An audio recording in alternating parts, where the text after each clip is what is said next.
জয়া হসপিটালে গেলে নার্স একটা রোগীর সামনে নিয়ে যায়।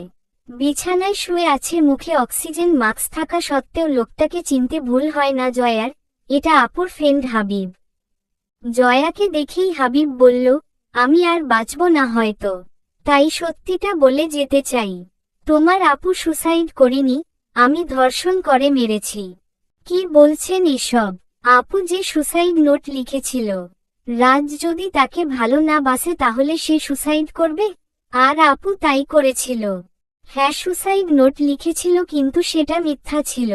আমি জানতাম অদিতিয়া রাজকে নিজের থেকে বেশি ভালোবাসত, তাই আমি ওর সাথে প্ল্যান করে বলি রাজকে সুসাইডের হুমকি দিয়ে চিরকুট লিখে সুসাইড করার অভিনয় করবি, তখন দেখবি রাজ সত্যি তোকে ভালোবাসবে। অদিতিয়া সরল মনে রাজি হয়ে যায় আর সুসাইড নোট লিখে ফেলে, আর তখনই অদিতিয়াকে ধর্ষণ করে মেরে ফেলি, যেন রাজ ফেঁসে যায়। কিন্তু তুমি সুসাইড নোট পুলিশের কাছে দাওনি। সেদিন আমার বিচার না হলেও প্রকৃতি আমাকে ছাড়েনি। হসপিটালে এসে মৃত্যুর প্রহর গুনছি। শরীরে মরণ ব্যাধি, ক্যান্সার বাসা বেঁধেছে। হাবিব আর কথা শেষ করতে পারল না। কথা বলতে বলতেই সে মারা গেল। এদিকে জয়ার সামনে সত্যিটা দিনের আলোর মতো পরিষ্কার। রাজ ফুলের মতো নিষ্পাপ। এতটা ভালোবাসার পরও রাজকে জয়া চিনতে পারল না। নিজের প্রতি নিজেরই ঘৃণা লাগছে। হসপিটালের বেঞ্চে জয়া বসে পড়ল। চোখের পানি টলমল টলমল করছে। খুব সুন্দর করে সেজেছিল আজ জারিফের জন্য। কালো পাড়ের নীল শাড়ি, খোপায় বেলি ফুলের মালা, কপালে ছোট্ট করে বিন্দুর মতো কালো টিপ। সুচয়না চোখ জোড়াতে সরু করে কাজল দিয়েছিল সে, কিন্তু সে কাজলগুলো মনে হয় আর ধরে রাখতে পারবে না। হসপিটালের বেঞ্চে বসে বসে রাজের কথা ভাবছে, এমন সময় একটা নার্স বলল, আপু আপনি কেমন আছেন? আলহামদুলিল্লাহ ভালো। আপনি? জি ভালো। আপু কয়েকদিন আগে আপনি আসছিলেন না জ্বর নিয়ে এই হসপিটালে? হ্যাঁ আপু। কেন, কি হয়েছে? কিছু না আপু।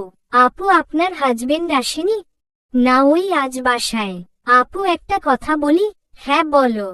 আপনি কি এমন ভালো কাজ করছেন যার জন্য এমন স্বামী পেয়েছেন? কি বলছো আপু? আপু আপনি সত্যি অনেক ভাগ্যবতী। হসপিটালে 4 বছরে কত কাপল দেখেছি, কত ক্রিটিক্যাল মুহূর্ত পার করেছি, কিন্তু আপনার স্বামীর মতো কাউকে দেখেনি। সারা রাত আপনার জন্য নামাজ পড়ে কান্না করছে, যেন আপনি সুস্থ হয়ে যান। একটা মানুষ আরেকটা মানুষকে এতটা ভালোবাসতে আপনার স্বামীকে না দেখলে বুঝতে পারতাম না। দিনের বেলাতে আপনার মুখে তুলে খাইয়ে দিল। আপু আমার জন্য দোয়া করবেন। আমার স্বামীটা নেশা করে, তবুও ছেড়ে যেতে পারি না। আল্লাহ যেন আমার স্বামীকে আপনার স্বামীর মতো ভালো বানিয়ে দেয়। জয়া নার্সকে জড়িয়ে ধরে কান্না করে দিল। সে ভাবতে পারছে না সে কোথায় যাবে। জয়ার জড়িয়ে ধরা দেখে নার্স হতভম্ব হয়ে যায়। জয়া নার্সকে বিদায় জানিয়ে তাড়াহুড়া করে বাসায় এসে পড়ে। বাসায় আসতেই শুনতে পায় কে যেন ডাকছে, এই কলিজা বেলি ফুলের মালা এনেছি, খোপায় জড়াবে না। জয়া দৌড়ে ড্রেসিং টেবিলের সামনে যায়, কিন্তু না, রুমে কেউ নেই। জয়া রাজের দেওয়া ফেলে রাখা চিরকুট বুকের সাথে জড়িয়ে ধরে কাঁদতে থাকে। রাজের মুখটা বারবার চোখের সামনে ভেসে উঠছে। বুকের ভেতরটা কেমন যেন দুমড়ে মুচড়ে যাচ্ছে। মনে হচ্ছে হৃৎপিণ্ডে কেউ ছুরি চালিয়ে দিয়েছে। জয়া তার ফোন থেকে বারবার রাজের নাম্বারে ফোন দেয়। নাম্বারটা বারবার বন্ধ শোনাচ্ছে। বাসায় ফোন করে রাজের মাকে। রাজের কথা বললে তারা বলল, রাজ তো বাসায় আসেনি মা। জয়া ফোন কাটতেই ডিভোর্স লেটারটা চোখে পড়ল। ডিভোর্স লেটারটা হাতে নিয়ে বুঝতে পারল ডিভোর্স লেটারে ফোঁটায় ফোঁটায় জলের ছাপ। জয়ার আর বুঝতে বাকি রইল না রাজ ডিভোর্স লেটারে সাইন করতে গিয়ে কান্না করছে। জয়া আর এক মুহূর্ত দেরি না করে ডিভোর্স লেটারটা ছিঁড়ে টুকরো টুকরো করে ফেলে এবং বিকেলের টিকিট করে বাসে করে রাজের বাসায় এসে পড়ে। বাসায় এসে রাজের মাকে বলল, মা রাজ এখনো বাসায় ফিরেনি? না তো মা। আরেকটা কথা তোমাকে যে কিভাবে বলি? মা কি বলবেন বলেন, আমি কিছু মনে করব না। মা রাজ আমার সাথে সব শেয়ার করেছে এবং তোমাকে ডিভোর্স দেওয়ার আগের দিন ফোন করে অনেক কান্না করেছিল। আমি প্রথমে না করেছিলাম, কিন্তু যখন শুনলাম ডিভোর্স তোমার ইচ্ছাতেই হচ্ছে তখন আর আটকাইনি। তোমাকে নিজের মেয়ের মতো ভেবেছিলাম। মানছি বিয়ের আগে রাজ একটা সিন ক্রিয়েট করেছিল, সেজন্য আমিও ক্ষমা চাচ্ছি। আমাদের ক্ষমা করে দিও মা। আমার ছেলেটা তোমার জীবনটা নষ্ট করে দিয়েছে। দোয়া করি তুমি সুখী হও।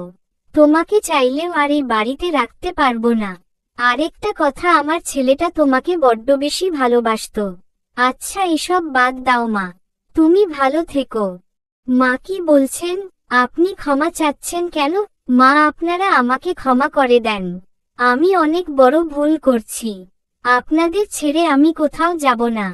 এমন সময় জয়ার বাবা আসলো। জয়া তার বাবাকে দেখে খানিকটা অবাক হয়ে যায়। বাবা তুমি কেন আসছো? শুনলাম রাজ নাকি তোকে ডিভোর্স দিয়েছে, তাই তোকে নিতে আসলাম।